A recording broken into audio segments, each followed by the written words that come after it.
You would notice if something was off, wouldn't you? But my brother, who does nothing, tells me not to interfere. They say siblings are different, but how can I stay silent when our dear mother isn't herself? Mike tells me to stop meddling, claiming I only send $100 a month. Families come in all shapes and sizes. In my case, our father wasn't around. He died in an accident shortly after I was born. Our mother, who never remarried and continued to love him, raised my brother and me alone. Despite facing countless hardships, she always greeted us with a smile. Now, as an adult, I want to repay her kindness. My name is Lisa. I'm 43, a working mom with a high school-aged son. My brother Mike is 45, married but childless. Our mother, now over 70, is retired and living on her pension. I was relieved knowing she lived with Mike and his wife.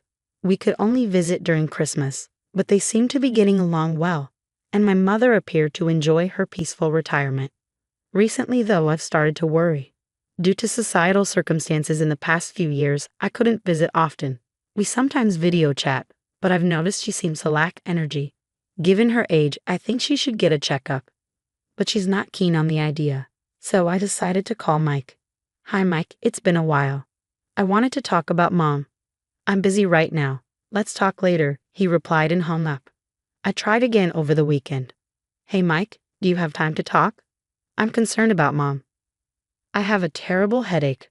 Let's talk some other time, and he hung up again. Texts go unread and ignored. If this keeps up, even I will lose my patience. If he's busy or not feeling well, he could call back when he's free, right? If he doesn't like calls, he could at least reply to texts. I can't be too demanding since they are the ones taking care of Mom. I can't be there myself, but at least I send money, $2,000 every month from my salary to Mom. I've never told Mike about this, though I can't imagine he doesn't know. One day, while pondering over these thoughts, I got a phone call. It was from my sister-in-law, Brenda. This was unusual. Brenda, Mike's wife, is a full-time homemaker, and we rarely contact each other. Confused, I answered the call. Alisa, what's the deal with this month's money transfer? Was the first thing she said.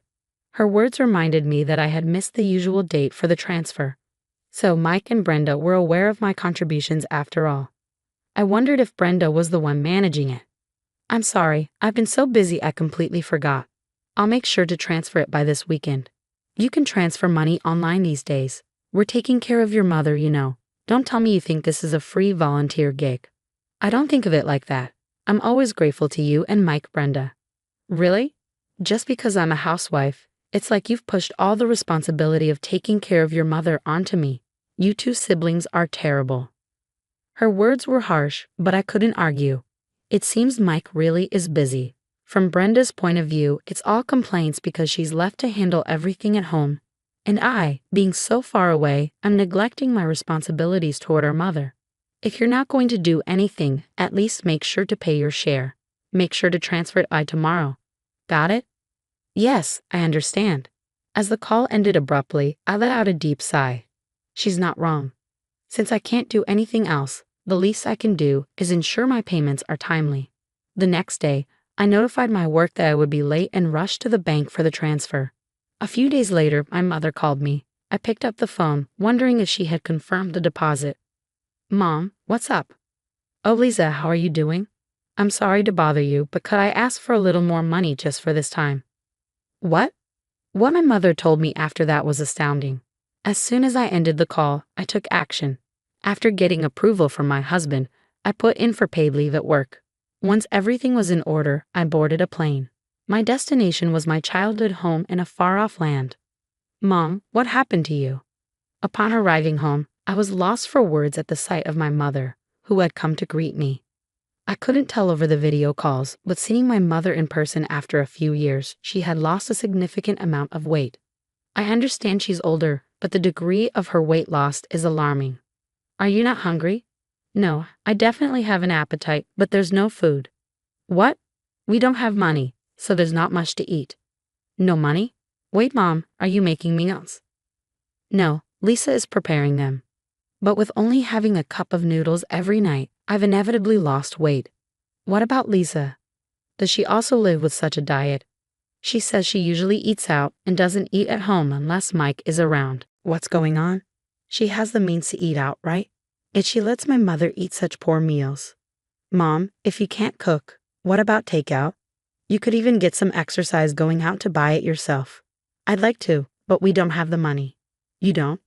What about the $2,000 I send every month? Well, Lisa takes it all for the monthly expenses. What? What kind of expenses? It would be too harsh to blame my mother. Her judgment may not be as sharp as it used to be. The problem lies with my brother and his wife. What on earth are they doing? I decided to wait for my brother and his wife to come home and have a discussion. Huh, why are you here? These were the first words out of my sister-in-law's mouth when she returned home. It's been a long time, Brenda. I hope you've been well. What's the deal, suddenly showing up? You know it's rude to just drop by, right? No, but... Just go. You're in the way. Be gone before Mike comes back.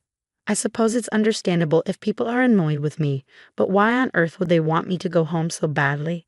Meanwhile, my brother Mike, who was worn out from working overtime, returned home.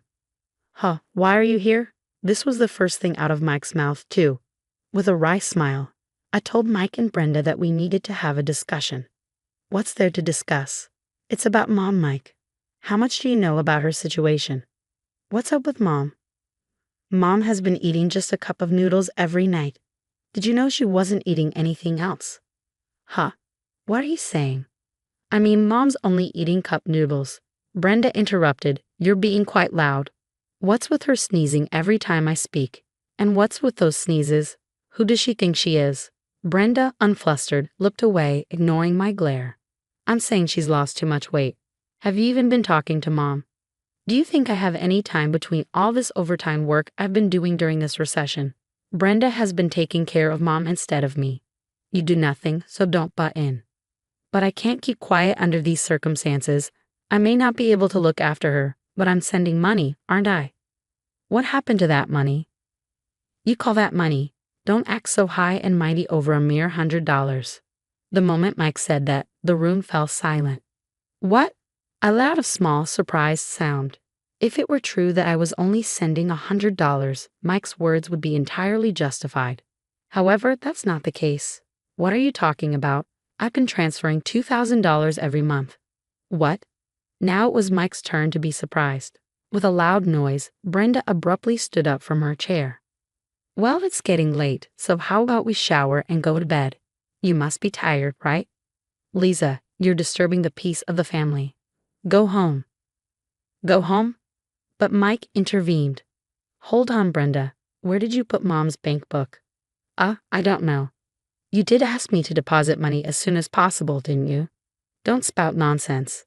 Lisa, Brenda, standing her ground against my mom and me, let out a small gasp when Mike called her name in a low voice. Mike is scary when he gets angry. That's a well-known fact in our house. But he only ever gets mad for good reason. He seemed genuinely angry now, having finally seen the situation for what it was. Where is Mom's bank book? Where is it? Wait, here it is. As Mike roared with anger, Brenda hurriedly brought out Mom's bank book. Seeing it, Mike was left speechless. Bam, she's been withdrawing $2,000 every month for years. Mike, you really didn't know? Yeah, Brenda told me she was only taking out $100 every month, and I believed her. What a mess. Such a misunderstanding. But the real problem is the person who caused this misunderstanding. Brenda, what did you do with the $1,900 from the money Lisa sends Mom after deducting the $100? It has just gone missing.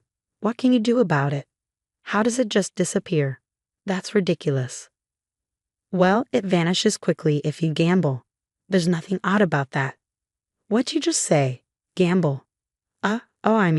Shake it off like you're cold and money will.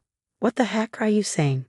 Lisa mentioned earlier that Mom only has a cup of noodles every day, so were you going to the casino during the day? Sometimes. How often is sometimes? I go to the casino from Monday to Friday and buy tickets online on weekends. That's every damn day. I'm astounded. No wonder the money we sent her disappears in a flash. In fact, she might have used up all the money Mike earned, excluding utilities and other necessary expenses.